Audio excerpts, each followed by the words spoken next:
ओम नमो भगवते वासुदेवाय।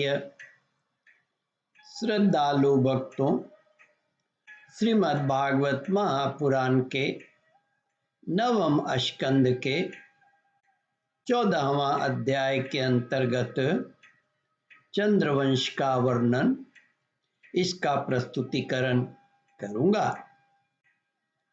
इसके पूर्व जहाँ तक आप कथा श्रवण कर चुके हैं, उसके आगे का प्रस्तुतिकरण करता हूँ।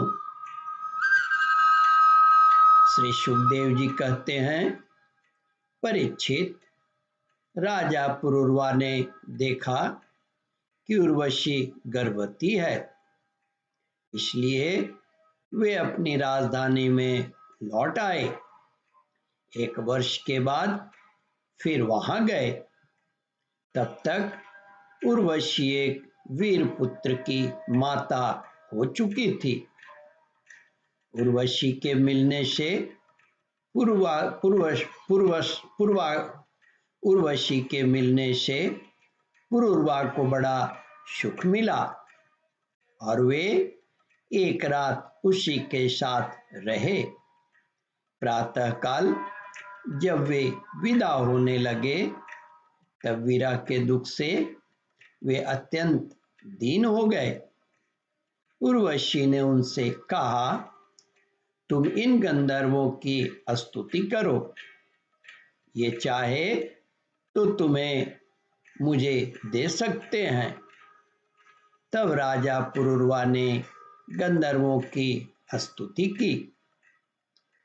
परीक्षित, राजा पुरूरवा की स्तुति से प्रसन्न होकर गंधर्वों ने उन्हें एक अग्नि स्थाली, यह अग्नि स्थाली क्या होता है?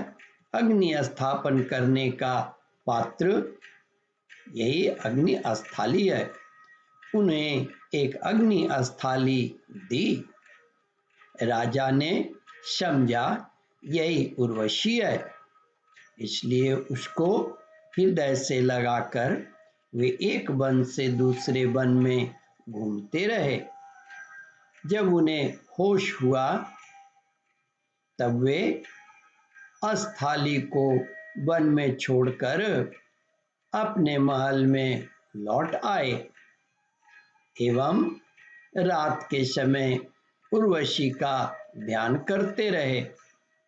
इस प्रकार जब त्रेता युग का प्रारंभ हुआ, तब उनके हृदय में तीनों वेद प्रकट हुए। फिर वे उस स्थान पर गए जहां उन्होंने अग्नि स्थाली छोड़ी थी। अब उस स्थान पर शमी वृक्ष के गर्भ में एक पीपल का वृक्ष उग गया था। उसे देखकर पुरूरवा ने उससे 2 अर्नियान, अर्नियान क्या है? मंथन का काष्ठ, मथने का लकड़ी। पुरूरवा ने उससे 2 अर्नियान बनाई।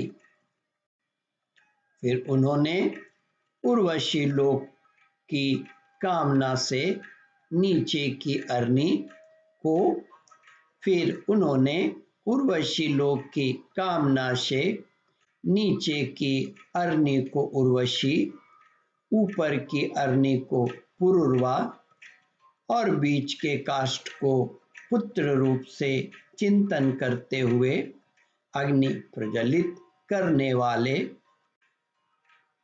मंत्रों से मंथन किया।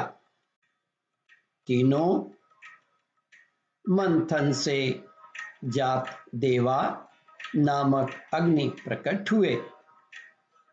राजा पुरूरवा ने अग्नि देवता को त्रैविद्या के द्वारा आहवनीय, गार्हपत्य और दक्षिणाग्नि, इन तीनों भागों में विभक्त करके पुत्र रूप से स्वीकार कर लिया।